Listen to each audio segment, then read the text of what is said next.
after I left, I was at Eckerd College in St. Petersburg, Florida. I studied environmental studies and coastal management. I just finished up my degree about 2.5 months ago. I'm working and living in St. Pete now, and I know this is probably minor, but like budgeting was like a big part of our like weekly stuff, and that's like a big thing that I tried to like continue. Obviously, like living on my own right now, I've got to budget food and budget rent and everything. And that was just a basic skill that I just like had not, really mastered before. And so it was really great to be able to like really focus on something like that. Um, and then, obviously when I, think of it, it's a lot of the aventuras, it's a lot of the really special trips that I did, that really kind of, you know, that's the one thing like it's that I like always keep thinking about, especially because I, have pictures from it, or like, getting back in touch with some of the guys I was there with. Um, but those are the stories I kind of tell, lessons I learned, things I saw, people I spoke to that really, had just wildly different perspectives than myself. And so um, it was a really powerful experience. A lot of those experiences that, a lot of people don't ever get to have or would never get to have without doing something like this. Um, and so it was really moving. Like we had to take trucks, and then we got up to this like kind of this older man's house. We kind of did some stargazing up there as well. We just listened to him speak for a while. I can't even remember his name. I can't remember, where Yeah. even exactly we were, but I just, remember everything that I was feeling, and I remember, everything that I was doing. It was a really cool experience. I think we were at Baruka. Okay. Uh, we were seeing a guy carve one of the masks, and I just thought that was the coolest thing I had seen in a really really long time. It was something that really changed my perspective on a lot of things, and really just opened up you know what I knew of the world in all honesty. It really shown a really big dramatic difference in terms of um, what I expected versus what it was. You know, didn't come into it with a lot of expectations, but was definitely kind of, in a bit of a culture shock, and was, just trying to absorb everything I could, and learn everything I could. There was a lot of talk of, being open and having a lot of conversations, and like being willing to hear other sides of conversations and really work through issues. Obviously, that's a big part of it, is just being able to work through those issues and conflict resolution. That's definitely something that I took with me, especially even just being talking about rugby that we had talked about earlier. Going from a player to a captain to being a real leader on the team, and a lot of those skills have really played a big part in not only my captaincy there, but just in my general being, in terms of like my relationships, or in terms of my friendships with other people. It's really helped me just clearly communicate, and kind of achieve a resolution when I can.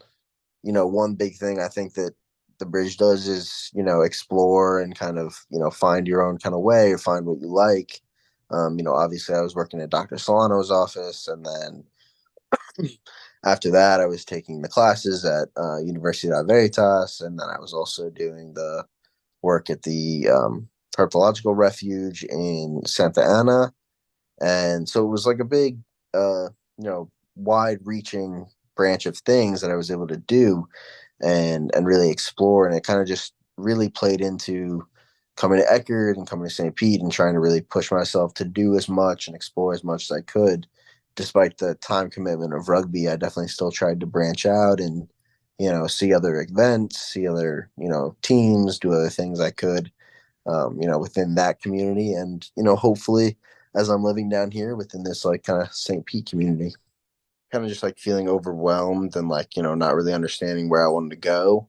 Not being open to those new experiences, kind of feeling really secure in what I had and what I knew was easy and knew was safe. Oh, sorry, I just jumped up on the cabinet. Um, and what I knew was easy and knew was safe and predictable. But I think like being able to go down there and kind of be forced into situations that I was completely foreign to, like not speaking the language, going and working in places where a lot of people, didn't speak the same language as I did, or, just didn't have the same mannerisms or I guess mannerisms isn't the right word, but the same, experiences, I guess, growing up and things like that. And so it was, a new experience that I got thrust into that really helped me kind of jolt myself, I guess, into new experiences and feeling okay with being out of my comfort zone, feeling okay with being in an uncomfortable or foreign situation. I try to take things a little slower. I try to really think things through and think my decision through. Obviously, I am someone who can, be quick to impulse or quick to, make a decision on something. And so something I really learned, and I think this kind of came from, having to make decisions in terms of speaking, like when I was speaking a different language, or in terms of making decisions when I was out and doing things that I was, that were unusual to me, or that were, new to me, or in situations that, were uncomfortable or foreign to me.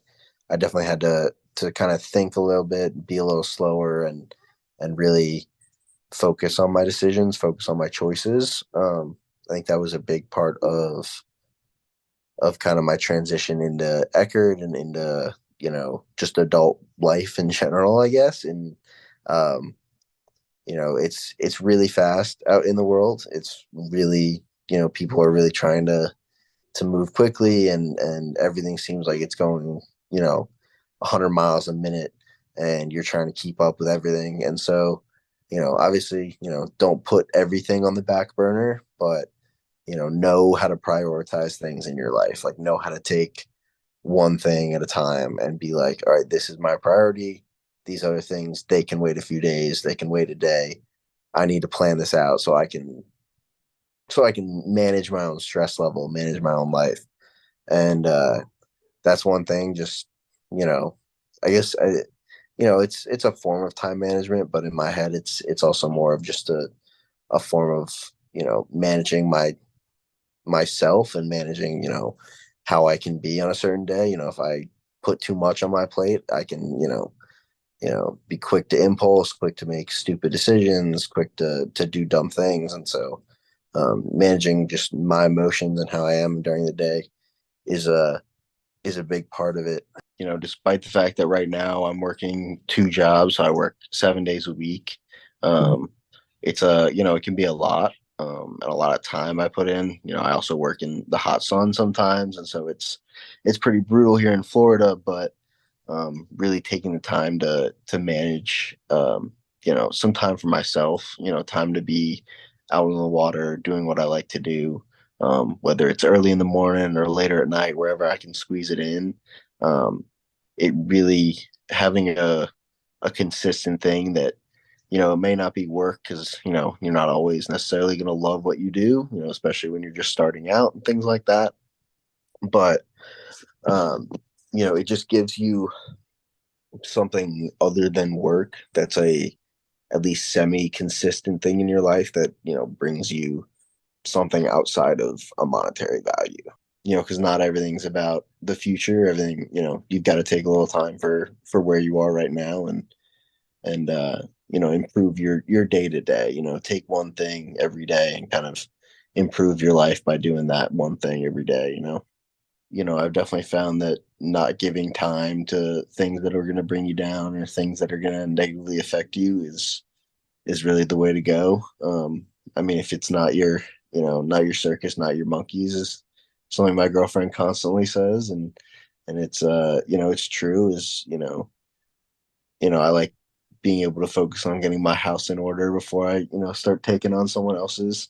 Um, but it's definitely something to live by. Is focus on yourself. If you don't have the mental capacity or the the strength to focus on someone else or to do something for someone else, like you really need to prioritize yourself because a lot of people can get in that stuck, in that habit, especially myself, of doing things for others and not focusing on how you're doing at the end of the day. It can't all just be one way because then you just drain yourself at the end of the day, and it's combine that with a real adult life of work and bills and trying to figure out where you're going from there. It can really stack up against you, and that's when things just start to take a bad tumble. My perspective where I was and my perspective there is definitely different from where it is now. I see things differently. I remember how I reacted or how I thought at the time, and definitely, can see where, you know, things were, not really the way I was looking at it, or things were, I see it now in a different light than I did then. And so, realizing that, your perspective is going to change, use your experiences. There's so much opportunity that you guys provided me, and the other people who were there. I even remember a guy who was in the bridge when I was there. Who you guys set up with a mechanic in the area because he wanted to learn how to fix motorcycles and wanted to learn that skill. And so I'm sorry, that cat's going wild. um you know I really appreciated all the opportunities and like experiences I got there.